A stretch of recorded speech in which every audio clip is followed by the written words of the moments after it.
रिया सिया दोनों जुड़वा बहनें थी, मगर दोनों ही एक दूसरे की जानी दुश्मन भी थी। दोनों में अक्सर छोटी छोटी बातों पर भी लड़ाइयां होती रहती थी। दोनों बस एक ही उम्मीद पर जी रही थी कि जब उनकी शादी होगी तब उन दोनों को एक दूसरे से छुटकारा मिल जाएगा।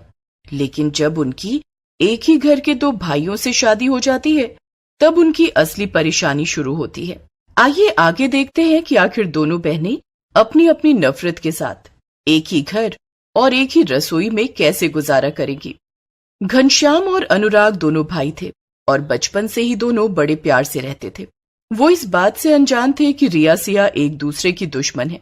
शादी के अगले दिन सुबह होते ही अनुराग अपनी पत्नी सिया से कहता है, सिया, आज तुम्हारा और भाभी रिया का इस घर में पहला दिन है, तो मैं और घनश्याम भैया चाहते हैं कि तुम दोनों अपनी पहली रसोई साथ में करो और हम सबको बहुत ही स्वादिष्ट खाना बनाकर खिलाओ। देखो जी, मैं कह देती हूँ मुझे खाना बनाने में कोई दिक्कत नहीं है, लेकिन अगर वो रिया किचन में आई तो मैं खाना नहीं बनाऊंगी, वो मुझे एकदम नापसंद है। सिया की ऐसी बातें सुनकर अनुराग हैरान हो जाता है। अरे ये तुम कैसी बातें कर रही हो सिया? लेकिन अनुराग कुछ बोलता उससे पहले ही अनुराग और घनश्याम के मम्मी पापा वहां आ जाते हैं। अरे सिया बेटी, जाओ, रिया किचन में तुम्हारा इंतजार कर रही है। आज तुम दोनों की पहली रसोई है ना, तो तुम दोनों साथ में खाना बनाओ, जाओ। सिया अपनी सास की बात टाल नहीं पाती और मुंह बनाते हुए गुस्से में किचन में पहुंच जाती है। वहां रिया पहले से ही खीर बना रही थी। ए रिया, हट जा यहाँ से, पहले मैं सबके लिए दही खिचड़ी बना दूं, फिर आकर खीर बनाना। ओह हो, बड़ी आई मुझे आदेश देने वाली। मैं यहाँ पहले से खड़ी थी और खीर बना रही थी, तू बाद में आई है तो चुपचाप इंतजार कर, समझी? सिया को गुस्सा आ जाता है और वो रिया को पीछे धक्का देकर खुद गैस पर कुकर चढ़ाने लगती। तेरी इतनी हिम्मत, तूने मुझे धक्का दिया? रुक, अभी बताती हूँ तुझे।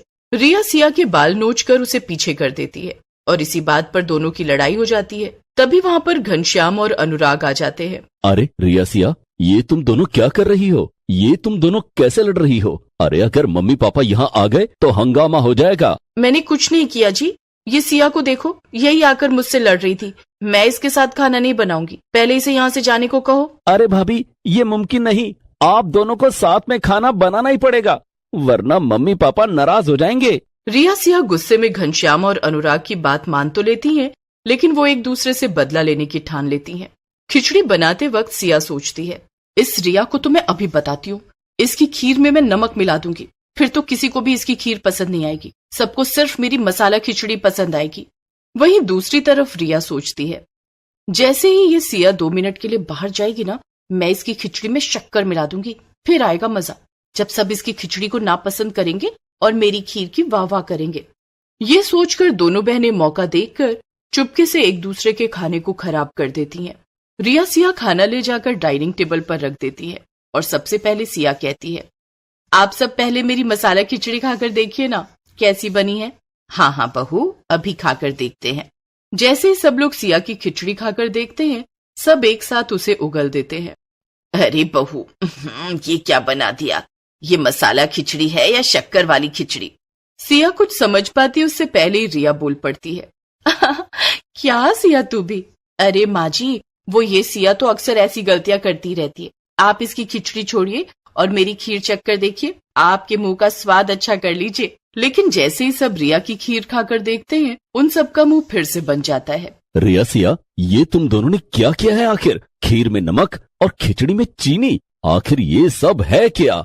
हाँ, ये तुम दोनों ने क्या किया है? भला कोई इस तरह से खाना बनाता है क्या? खिचड़ी और खीर जैसी आसान चीज को भी खराब कर दिया। रिया सिया कुछ बोल नहीं पाती और चुपचाप खड़ी रहती है। तभी उनकी सास विमला बोलती है, रुको, मैं अभी सबके लिए जल्दी से आलू के पराठे बनाकर लाती हूँ। विमला गुस्से में पराठे बनाने चली जाती है, लेकिन इस सब के बाद भी रिया और सिया को अपनी गलती का एहसास नहीं होता। वो जब भी साथ में किचन में कुछ बनाने जाती, हमेशा उनकी लड़ाई हो जाती। इस बात से उन दोनों के सास ससुर और साथ साथ घनश्याम और अनुराग भी बहुत परेशान थे। एक दिन घनश्याम और अनुराग बैठकर यही सोच रहे थे, अनुराग, ऐसे कैसे काम चलेगा? जब भी सिया रिया साथ में होती हैं, तो वो कितनी बुरी तरह से लड़ने लगती हैं। इसी वजह से हमें खाने को अच्छा खाना भी नहीं मिल रहा और घर में केवल कलेश ही कलेश है। हाँ भाई, कभी वो चाय में मिर्ची डाल देती है तो कभी दाल में गुड़। मैं तो तंग आ चुका हूं इन दोनों से। जब देखो तब लड़ती रहती हैं एक दूसरे से। हमें ही अब कोई तरीका सोचना पड़ेगा अनुराग, इन दोनों के बीच में दोस्ती कराने का। घनश्याम, भले ये दोनों ऐसे लड़ती हो, मगर हैं तो दोनों बहनें ही। जरूर अंदर ही अंदर एक दूसरे से प्यार भी करती होंगी। हो सकता है अनुराग, मगर जिस तरह से वो दोनों एक दूसरे से लड़ती हैं, मुझे इस बात पर बहुत शक है। मुझे नहीं लगता कि उन दोनों ने कभी भी एक दूसरे से प्यार से बात की होगी। देखो घनश्याम, मेरे पास एक तरीका है और मुझे पूरा यकीन है कि इससे उन दोनों में जरूर दोस्ती हो जाएगी। अच्छा, और वो तरीका क्या है? अनुराग घनश्याम के कान में कुछ फुसफुसाता है। अरे वाह अनुराग भाई, इसमें तो बड़ा मजा आएगा। चलो अच्छा है, उनकी दोस्ती की दोस्ती और हमारा मजा ही मजा। फिर क्या था, घनश्याम और अनुराग सिया रिया की दोस्ती कराने की तैयारी में जुट जाते हैं। अनुराग अपने कमरे में बैग पैक कर रहा था और उधर घनश्याम भी अपना सामान बांध रहा था। सिया अनुराग के पास जाती है और उसे अपना सामान बांधते हुए देखकर उससे हैरानी से पूछती है, अरे कहाँ जा रहे हैं आप? वो सिया, दरअसल आज मुझे और भैया दोनों को एक बहुत जरूरी काम से बाहर जाना है। हम दोनों कल सुबह ही वापस आएंगे। क्या? पर अभी इस वक्त तो माँ जी और पापा जी भी घर पर नहीं है, वो आपकी बहन के घर गए हुए हैं। फिर तो घर में सिर्फ मैं और रिया बचेंगे। हाँ, तो इसमें दिक्कत क्या है सिया? अब घर पे कोई नहीं होगा तो तुम्हें तो रुकना ही होगा ना। घर ऐसे खाली भी तो नहीं छोड़ सकते ना। बहुत दिक्कत है अनुराग, मैं उस रिया के साथ अकेले नहीं रहूंगी घर में। आप मुझे भी ले चलिए अपने साथ। अरे नहीं नहीं सिया, हम लोग काम से जा रहे हैं, कोई घूमने फिरने नहीं। सिया बहुत जिद करती है, मगर अनुराग उसे अपने साथ ले जाने से मना कर देता है। उधर रिया का भी ठीक यही हाल था। थोड़ी देर में अनुराग और घनश्याम घर से चले जाते हैं और रिया सिया अकेली बचती हैं। रिया को कुछ भूख सी लगती है, तब वो किचन में जाती है, मगर सिया पहले से ही वहां अपने लिए खाने को सैंडविच बना रही थी। सिया, तू थोड़ी देर के लिए यहाँ से चली जा, मुझे यहाँ पर अपने लिए खाने को कुछ बनाना है। चल चल बड़ी आई, मैं क्यों जाऊं, मैं पहले से यहाँ थी। जब तक मैं मेरा सैंडविच नहीं खा लेती मैं कहीं नहीं जाने वाली। ये सुनते ही रिया सिया का सैंडविच उठाकर खा जाती है। क्यों, हो गया ना तेरा सैंडविच खत्म? अब चल जाए यहाँ से और मुझे चाय बनाने दे। कल मुही तेरी इतनी मजाल, रुक अभी बताती हूँ तुझे। इसी बात पर फिर से रिया सिया एक दूसरे से लड़ने लग जाती हैं। जब दोनों लड़ते लड़ते थक जाती हैं तो चुपचाप बिना कुछ खाए पिए गुस्से में अपने कमरे में चली जाती हैं। ऐसे ही रात हो जाती है और दोनों कुछ खाती पीती नहीं। तभी अचानक से सिया को घर में कुछ आवाज सुनाई देती है, जैसे उसके कमरे के बाहर कोई चल रहा हो। सिया अपने कमरे का दरवाजा खोलकर बाहर देखती है और बाहर का नजारा देखकर दंग रह जाती है। हे भगवान, ये क्या? बाहर दो चोर खड़े थे और उन्होंने रिया को पकड़ कर रखा था। रिया बहुत जोर जोर से रो रही थी। ये क्या, ये चोर हमारे घर में कैसे घुस गए? बचाओ, मुझे बचाओ सिया, पता नहीं ये कैसे घर में घुस गए। रिया सिया को एक चोर की पकड़ से छुड़ाने की कोशिश करती है, लेकिन तभी दूसरा चोर सिया को भी पकड़ लेता है। छोड़ो छोड़ो। छोड़ देंगे, लेकिन पहले तुम दोनों को मार तो दें। क्या? नहीं नहीं, भले तुम लोग मुझे मार दो, पर रिया को यहाँ से जाने दो। मैं तुम दोनों को सब बता दूंगी कि गहने कहाँ रखे हैं, मगर पहले उसे छोड़ दो। ये सुनकर रिया चौंक जाती है। मेरी बहन सिया, मुझे नहीं पता था तुझे मेरी इतनी परवाह है। तुम दोनों चोर मुझे मार दो, मगर मेरी बहन को छोड़ दो। नहीं नहीं, उसको छोड़ दो। सिया रिया फिर से इसी बात पर झगड़ने लगती है, लेकिन तभी कमरे की लाइट्स ऑन हो जाती हैं।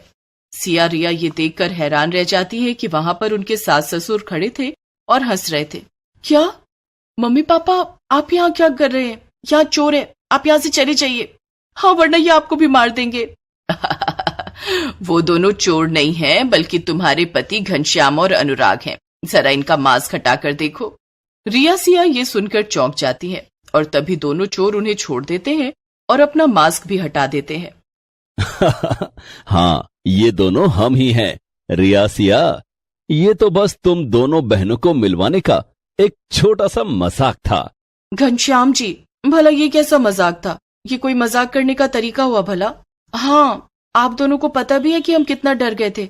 आपको हमारे साथ ऐसा मजाक नहीं करना चाहिए था। डर के मारे मैं तो अभी तक कांप रही हूँ। अरे, ये सब हमने सिर्फ इसलिए किया ताकि तुम दोनों का झगड़ा खत्म हो सके।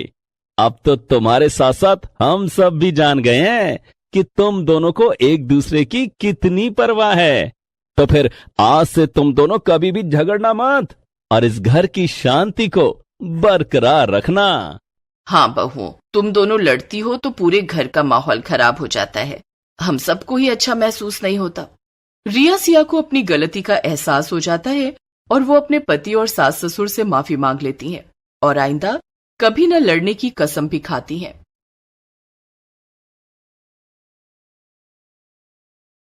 नैना और मयंक एक दूसरे से कॉलेज में मिले थे। कॉलेज के समय से ही दोनों एक दूसरे को चाहने लगे थे और फिर कॉलेज खत्म होने के बाद उनकी शादी तय हो गई।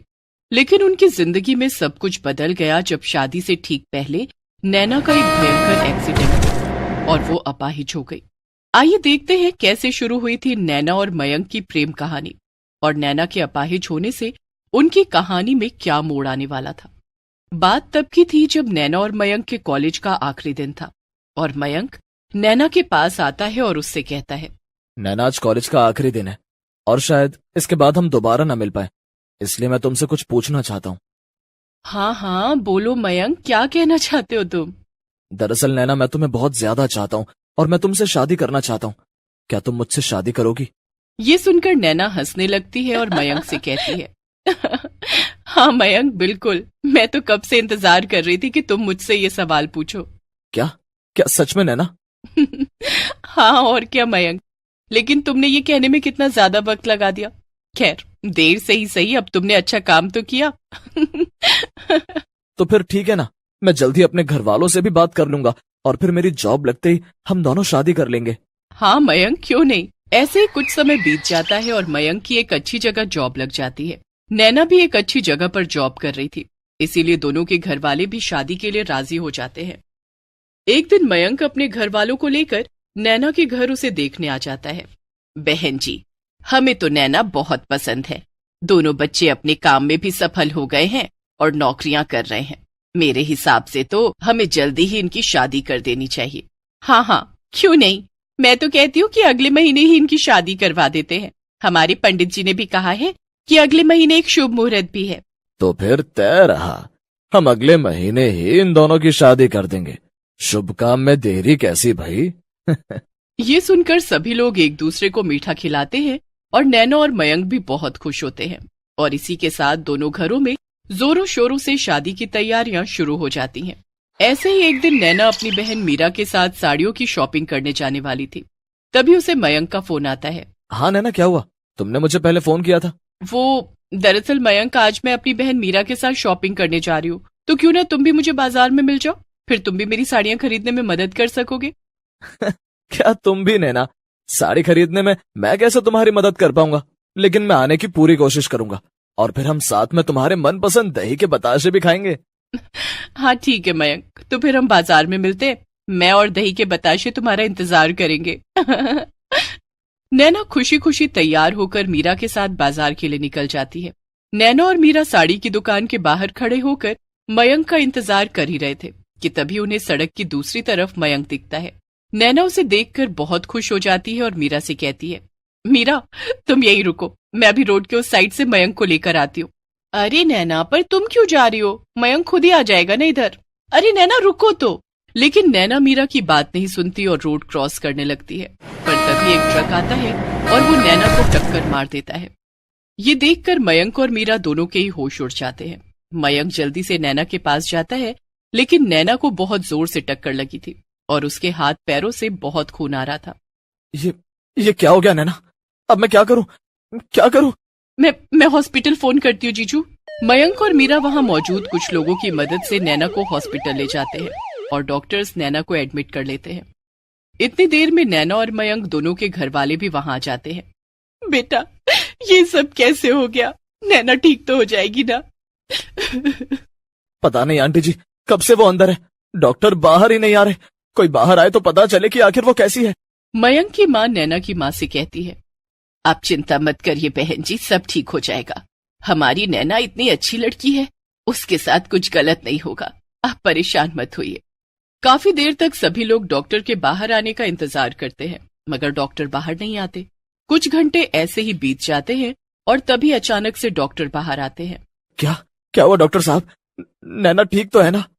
नहीं, उन्हें बहुत भयंकर चोट लगी थी और इन्फेक्शन उनके सारे शरीर में फैल रहा था, इसलिए हमें ऑपरेशन के दौरान उनका एक पैर काटना पड़ा और अब वो एक पैर से अपाहिज हो गई हैं। I am sorry.